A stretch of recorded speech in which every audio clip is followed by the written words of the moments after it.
This episode is brought to you by Alibaba.com, the world's leading B2B e-commerce marketplace. They'll help your business stay competitive and discover new, innovative, and affordable products from over 200,000 suppliers and manufacturers worldwide. And with their trade assurance, you can shop with peace of mind. No more worrying about international payments, delayed shipments, and convoluted refund policies. Even customized orders receive protection. The world of business is waiting for you. Visit Alibaba.com.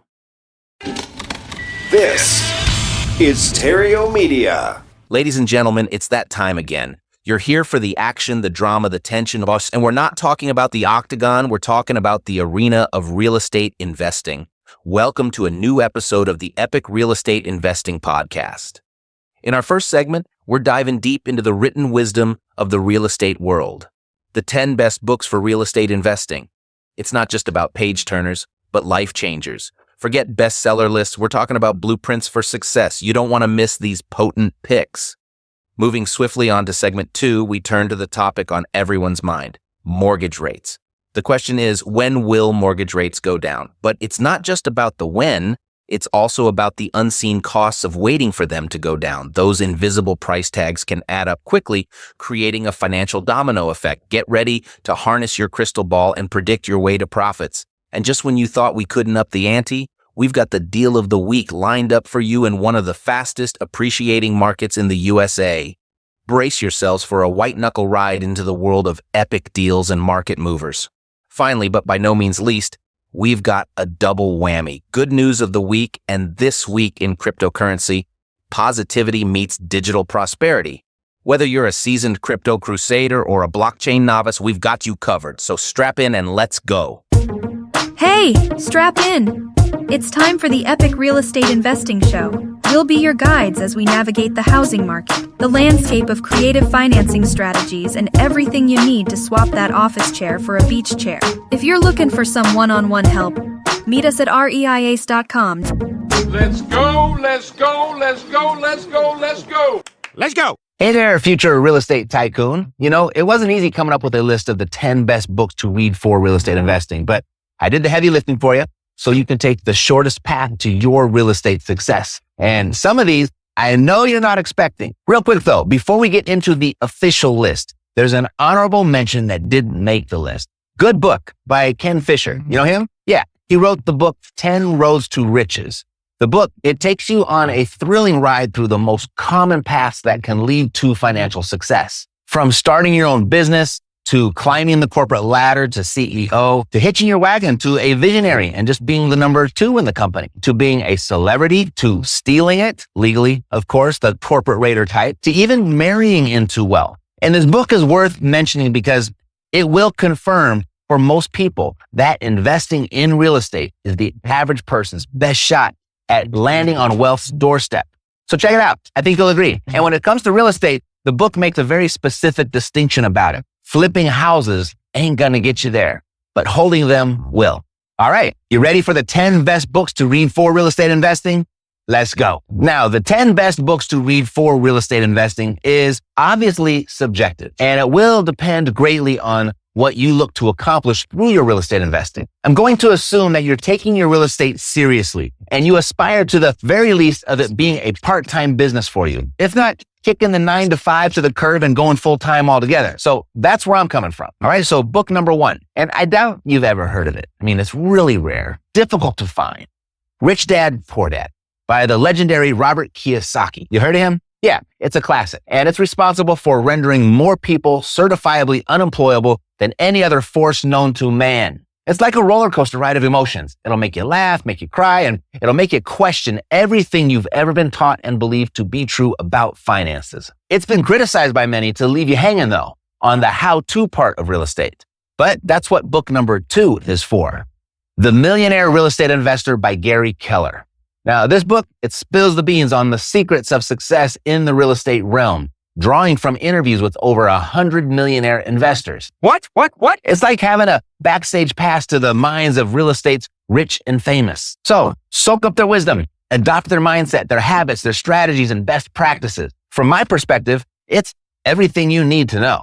I mean, you'll pick up the nuances of real estate once you start putting the book's lessons to practice, but the book overall, it's complete. Book number 3, Killing Sacred Cows by Garrett B. Gunderson. Now, this gem for me was a part 2 to Rich Dad, Poor Dad with an elevated level of sophistication to kind of just give you the confirmation that you're on the right track. Are we lost? After reading it, you're going to say goodbye to those sacred cows that are holding you back and really holding society back as a whole. And hello to a fresh perspective on wealth creation. And give me a thumbs up for that, a fresh perspective. Okay, that's 4 thumbs up. Book number 4. And this will be the first surprise of many. Awaken the Giant Within by the larger-than-life Tony Robbins. And I picked this one because real estate investing, it's pretty simple. I mean, there are a million ways to make $1 million in real estate, and they all work. I mean, all you got to do is just pick one. So why isn't everyone a real estate millionaire then? Well, it's because in between proven processes and proven results, you have this big variable right in the middle, the individual. Yeah, you. Gary Keller's book will teach you about real estate. Tony's book will teach you about yourself in real estate. Number 5, Think and Grow Rich by Napoleon Hill. And it's somewhat in the same vein as Awaken the Giant Within. I mean, this book, it's all about you, the most important person in this process. Who, me? As the wise author says in the book, whatever the mind can conceive and believe, it can achieve. If you're going to be a real estate investor, the most important piece of real estate that you need to master is the 6 inches between your ears. Think and Grow Rich is a non-negotiable must read. I mean, take me up on this and get ready to think big and grow those real estate profits. Number 6, How to Win Friends and Influence People by the one and only Dale Carnegie.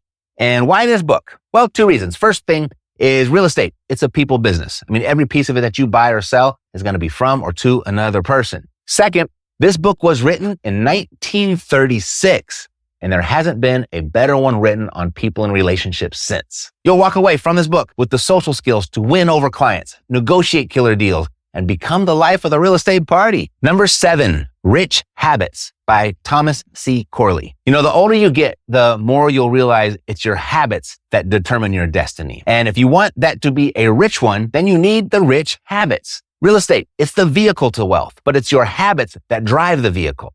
This book will change your life in 30 days or less, guaranteed. Number 8, a personal favorite, The Slight Edge by Jeff Olson. It's the perfect companion book for any how-to book that you could read. And when you're looking at how to get rich in real estate, this book will make you rich because it takes the mystery out of what work that makes you rich looks like. I mean, after you read this, you'll clearly see and understand how anyone that performs the right activities consistently and with persistence can accomplish anything. I'm right. And if you'd like some help with identifying the right activities for your real estate ambitions, head over to reiace.com, answer a few questions, pick a time to talk, and then we'll hash it out so you can move forward with clarity and purpose. Number 9, You Can't Teach a Kid to Ride a Bike at a Seminar by David Sandler. It's the literary equivalent to discovering sliced bread. It's a genius. I mean, with a pinch of humor and a dash of wit, this book unveils the secrets of the Sandler sales system, and they are secrets. It's a game-changing approach to the practice that makes most feel, icky. The book, it just throws a pie in the face of traditional sales tactics, showing that sales is a journey rather than a one-night stand. Old school sales methods full of sleazy tricks and pushy pitches are as outdated as your grandma's rotary phone. Instead, Sandler champions a fresh, authentic approach where the salesperson dons the cape of a problem-solving superhero for the prospect. I can't imagine buying houses any other way. And here's number 10 in 2 parts, and quite possibly the most tangibly impactful book on this list. Profit First by Mike Michalowicz. Now, this book is going to help you steer your finances in the right direction, ensuring that every real estate deal leaves you with profit. So that's part 1. Part 2 is there's a version just for you. Profit First for Real Estate Investors by David Richter. And if you'd like to grab a bunch of free resources, you'll really like what David put together for you. The Cash Flow Multiplier. It's the top secret tool every real estate investor needs to manage and explode their cash flow. And then also over there is the Profit List. It's a hidden list of Profit First banks in your town the wealthy don't want you to know about. And a free copy of his book, Less Stress, More Profit. He uploaded them all for you for free at trueprofit.net. Now, in the words of Benjamin Franklin, An investment in knowledge pays the best interest. We'll be back with more right after this. This episode is brought to you by Alibaba.com, the world's leading B2B e-commerce marketplace. They'll help your business stay competitive and discover new, innovative, and affordable products from over 200,000 suppliers and manufacturers worldwide. And with their trade assurance, you can shop with peace of mind. No more worrying about international payments, delayed shipments, and convoluted refund policies. Even customized orders receive protection. The world of business is waiting for you. Visit Alibaba.com. Matt Theriault, investor, tell us where the deals are. The deal of the day is in Kansas City. And tell us what the numbers are. Nestled in a thriving neighborhood, this cozy charmer is truly a gem, sparkling with potential. Picture this, a beautiful single-family home with 3 spacious bedrooms and 1 fully updated bathroom spread across a generous living area of 1,196 square feet. This is not just a house. It's your ticket to financial freedom, a perfect rental property that promises a steady income stream. As your tenants step inside, they'll be greeted by an inviting, bright, and cozy interior that screams comfort and style. This house has undergone a full rehab, boasting a brand new roof and HVAC, along with a fresh, modern kitchen, bathroom, and flooring. But the allure of this property doesn't stop at the doorstep. It's strategically located in a vibrant community where convenience is the watchword. You have top-notch educational institutions like Center Elementary School, Center High School, and Southeast High School right in the neighborhood, making it an attractive choice for families. Accessibility to healthcare? Check. There's an array of hospitals and clinics nearby. And when it's time for recreation, there's a plethora of spots for families to unwind and have fun. Need to do a quick grocery run? Major stores are just a stone's throw away. And for those who commute, you'll love the easy access to main roads and highways. This gem of a property is up for grabs at an attractive rental price of $1,195 per month. So if you're a busy professional looking to dip your toe into real estate investment but can't spare the time or effort, this is your golden ticket. Imagine owning a property that doesn't just pay for itself, but also enhances the quality of life for its tenants, ensuring their long-term commitment. And all of this is set in a thriving locale that's poised for growth, a key factor that any astute real estate investor would find appealing. Don't miss out on this opportunity to add a shining star to your investment portfolio. For more information on this property and others just like it, grab a free investor package from cashflowsavvy.com.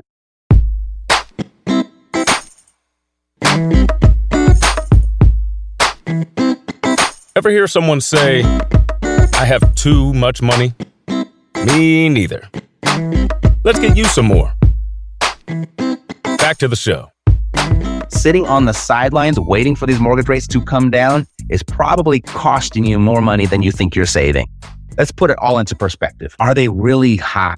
Look right here. This is historically speaking how the interest rates have gone up and down over the years. And you can see where we're at right now. Not really high. We're like kind of in the lower third. And what you'll probably find further interesting, if you look at all those vertical lines there, those vertical shaded areas of gray, those represent periods of recession. And you'll see that we've gone through recessions with very high rates. We've gone through recessions with mid-range rates. And we've gone through recessions with very low rates. So the mortgage interest rates don't really have a correlation with an economic downturn, do they? Second thing is, look at this chart. This is the median home prices for the same period of time. And you can see that when we had high rates and low rates, it didn't really impact whether properties were appreciating or not. It's on a pretty steady clip upwards, isn't it? And if we look exclusively at just the recessions, we'll look back the last 7 recessions here, you'll see that in only one of those recessions did it actually result in a market downturn, a housing market crash. So mortgage interest rates don't really have a correlation with the housing market either, do they? So if you are exclusively a cash flow investor, this could be concerning. The mortgage interest rates could definitely have an impact here, because if those payments keep going up, but your rents aren't going up to support them, then that could put a real squeeze on your cash flow. But if you're basing all of your real estate investing decisions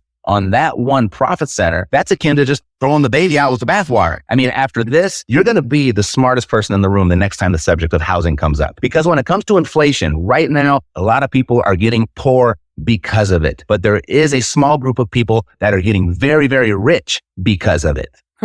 Have you heard of the expression, don't fight the Fed? It's like this. Aligning with the Fed when interest rates are low means you can be a little bit more aggressive. You can take on a little bit more risk. But when interest rates are high, you want to play a little bit more safe. And right now, people are playing conservatively because those mortgage interest rates are high. But I just showed you traditionally, they're not very high. So a lot of people are sitting on the side with the wrong strategy. Here's what I want to show you. The median price of a home 5 years ago was $331,000. Let's say you also had $331,000 of cash in your bank account. So let's fast forward 5 years. And because of inflation, the price of this home today is $436,000. And that $331,000 of cash that you had sitting in the bank today, adjusted for inflation, and now has the value of $273,000. So this right here, this is just inflation doing what inflation does. The house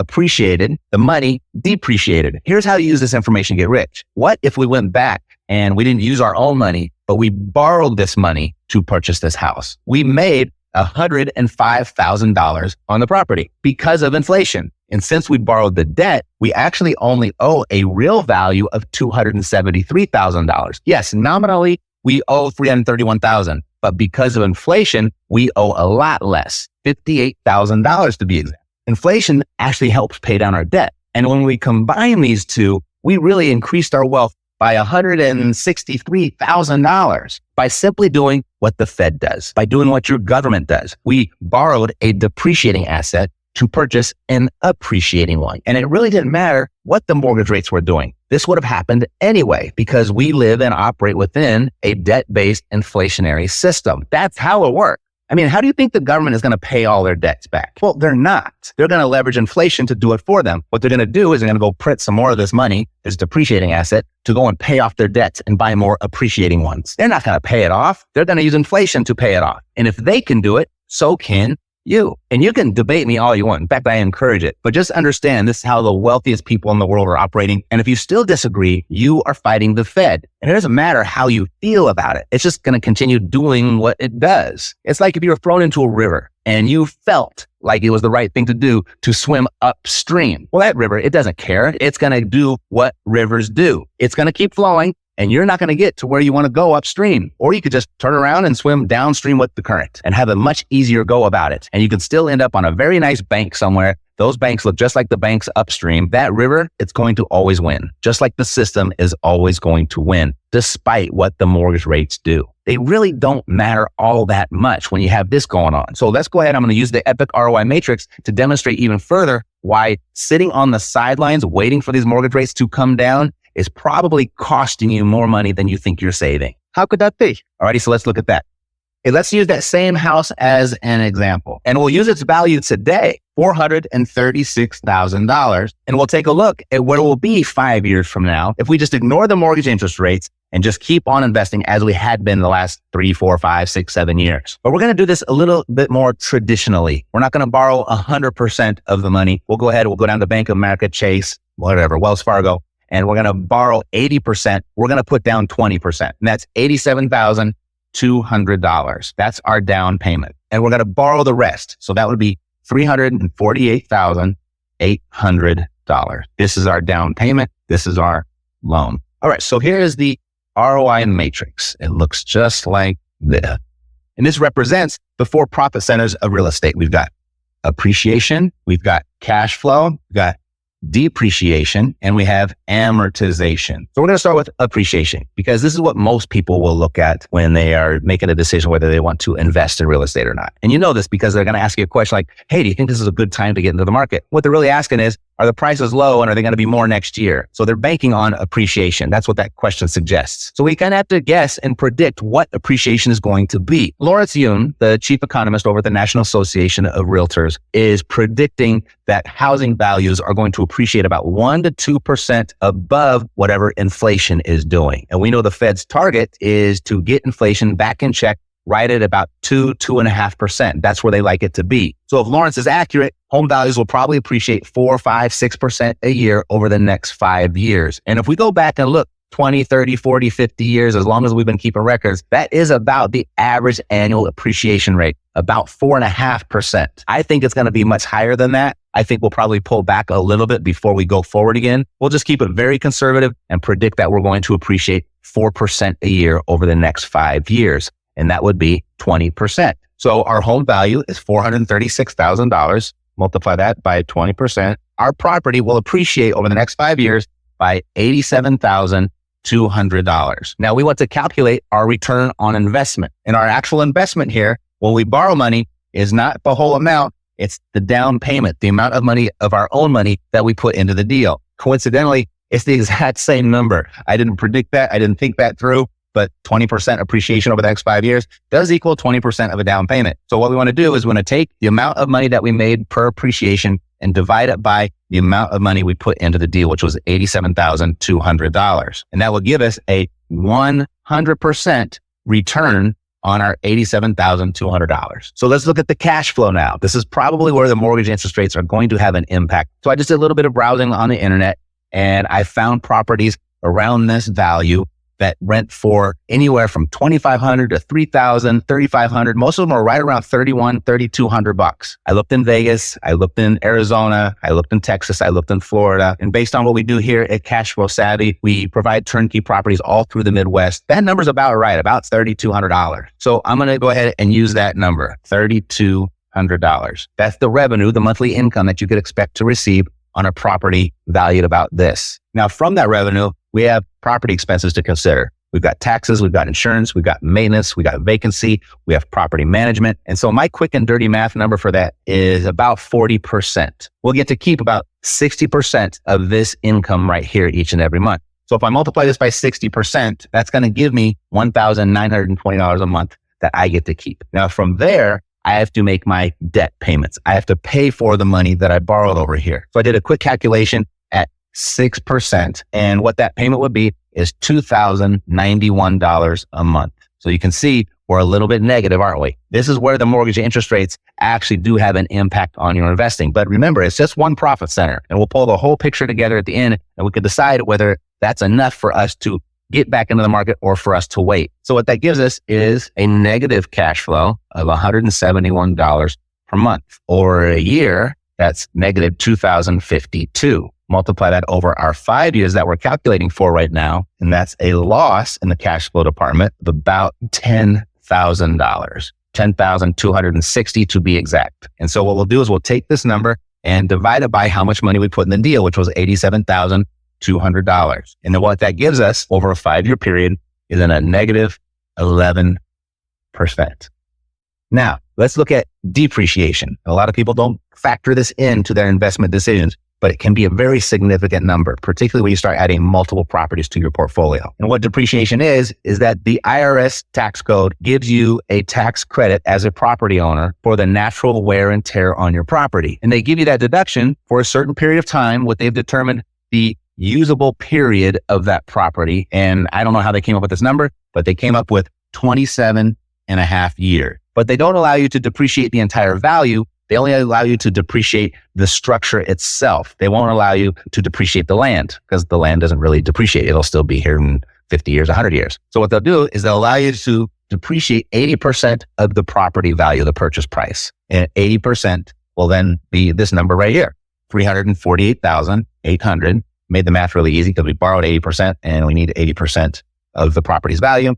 Now we'll take this number and divide it by 27.5 years. So that allows us to depreciate $12,683 a year. Now we have to multiply this by our tax bracket. And that brings a big variable. So it's going to be a little bit different for everybody. But I'm just going to choose the middle of the road tax bracket of 33%. And that comes out to $4,185 per year that we don't have to send to Uncle Sam. And if you get set up correctly with your finances and your taxes, get a good CPA, get a good accountant. And what you can do is you can deduct this from the amount of money that you would have to send via your job. So if you have to pay $10,000 of taxes from your salary, but now you have this deduction of $4,000, that's like what? Just $6,000 you have to pay to the IRS instead of the whole 10. And a lot of people don't really factor that in and don't consider that as a return on their investment in purchasing the property.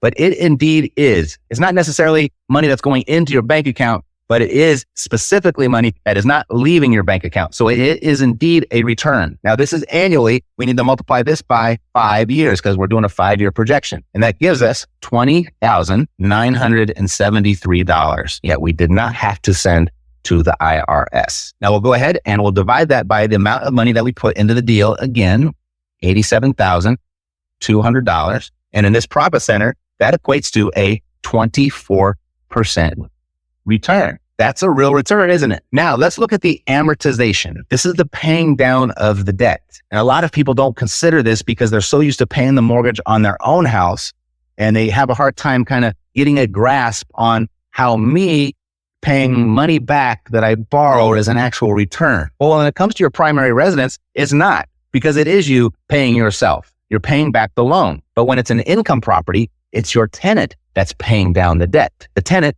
gives you their rent each month. You take that rent, go ahead and pay the expenses on the property. Then you pay the debt service and you get to keep what's left over. That's how it works. So the tenant is indirectly paying down your mortgage. They send you the money so you can send it to the bank. This is the big distinction that makes an income property an amazing investment versus your primary home, not so great of an investment. Financially speaking, the numbers don't really pan out over 30 years.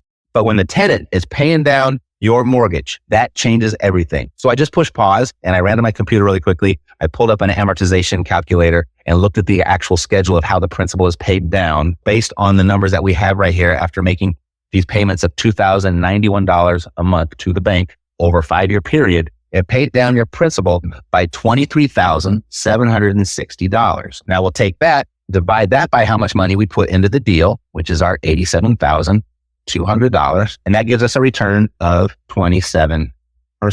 Nominally, you paid down your debt by $23,760. Subtract this from how much you borrowed, and that puts you right about $325,000 nominally that you owe back. But adjusted for inflation, 5 years in advance, actually, it's about $283,000. Inflation paid your debt down even further by about 40 grand. And if you wanted to calculate with the return on inflation, that's probably going to put you somewhere right about double this number, 50-60%. But let's just go in and add up the real returns over 5 years. We got 124% plus the 27% here. So that's going to give us 151% return. And then we had a negative 11% on our cash flow. So that puts us at right about 140% return on our 20% down payment over 5 years. Now, when you take all of this into consideration, do mortgage interest rates really matter all that much? Are you going to forego a 140% return merely because you want to avoid this 11% loss? Your call. You can do what you want to do. Just something to consider, though. You should have the whole picture as you're making these important decisions about your finances. But here's the deal. If the mortgage rates, if they do indeed come down and you mistimed the market and you got in at the wrong time and you could have saved some money by getting a lower interest rate, then just refinance. No big deal. It's really easy to do. But if the mortgage rates go up, look how you've accurately timed the market. You're going to look like an absolute genius because you got in now. Thanks for sitting tight while we pay our light bill. We'll be back right after this. Mainstream media is ripping us apart. This is news to bring us together and make some money in the process. First off, let's talk real estate, or as I like to call it, reality estate. Because the dream of owning a property is about to get more real for our savvy investors out there. According to Bankrate's Housing Heat Index, it's a red-hot market for sellers. But hold on, buyers, here's the twist. While some might see a seller's market as bad news, in the world of investments, it's all about perspective. This just translates into a golden opportunity for those looking to invest in rental properties. When purchasing becomes tough, renting becomes attractive. So remember, every cloud does indeed have a silver lining, or in this case, a golden one. Moving on, let's give a big cheer to the Supreme Court for championing the cause of property rights. In a recent ruling, they upheld the sanctity of ownership rights. Not once, but twice. Talk about double the joy. These landmark decisions have added a solid layer of protection to your real estate investments. So as an investor, you can rest easy knowing that your property is not just an asset, but also a right that's safeguarded by the highest court in the land. In another twist of the plot, Housing Wire reports that the biggest hindrance to the housing market is Drum roll, please. Supply. Yes, you heard that right. And you've heard it for several years right here from Mr. Epic himself, Matt. It seems like we don't have enough houses to meet the demand. But hold on. Isn't that good news wrapped in a riddle? You bet it is. For all you real estate investors, the demand-supply gap spells opportunity. With fewer properties available, the value of your existing investments is likely soaring as we speak, and the opportunity to acquire and control more is ripe. A rising tide lifts all boats, and the supply crunch is raising the tide, and it will for the foreseeable future. Now, let's shift gears to honor our brave heroes this Memorial Day. As singer Lee Greenwood reminds us, let's never take our freedom for granted. These heroes protect not only our lives and liberties, but they also safeguard the stability that allows markets, including the real estate sector, to flourish. To all our brave men and women in uniform, we salute you, Semper Fi. Matt insisted I say that. He loves his Marines. Finally, who doesn't love a good underdog story? Let's give it up for the #8 seed Miami, who have advanced to the NBA Finals, averting a historic upset against the Celtics. Their triumph is a timely reminder that just like in the game of basketball, success in real estate investing is all about strategy, perseverance, and sometimes a bit of luck. And that, folks, wraps up the good news for this week. Remember, in every challenge, there's an opportunity for those willing to seek it. So let's focus on the bright side and keep spreading those positive vibes. Until next time, be happy. It's contagious. Spread it far and wide. It's not a passing fad, it's the future of money. What happened this week in cryptocurrency? First off, CoinDesk tells us that Bitcoin is set for its first monthly loss since December. Hold on to your blockchain hats. This could sound like bad news, but as seasoned crypto aficionados know, volatility is the name of the game. It's like a roller coaster ride. Sure, there are drops, but that's what makes the crypto highs even more exhilarating. So don't let this temporary dip put a dent in your digital dreams. Remember, even mighty Bitcoin has its off days. Next up, we have a story from Analytics Insight about a crypto creature who is, quite literally, hopping to new heights.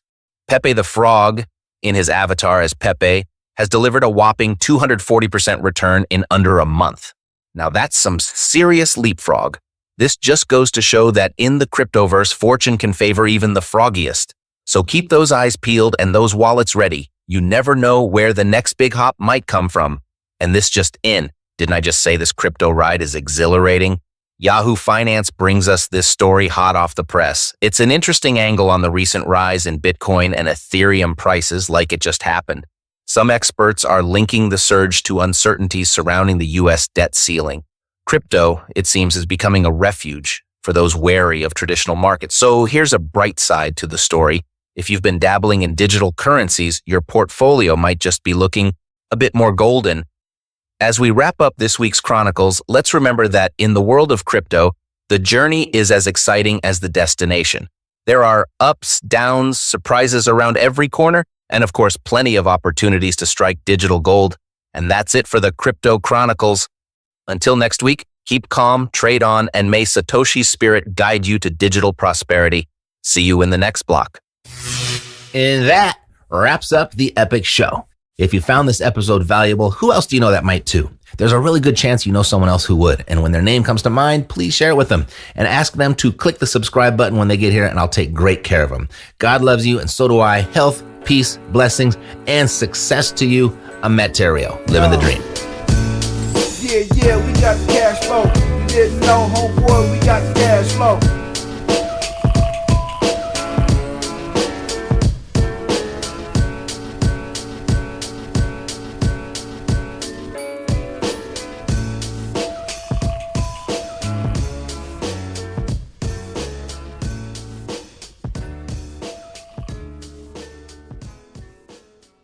This podcast is a part of the C-Suite Radio Network.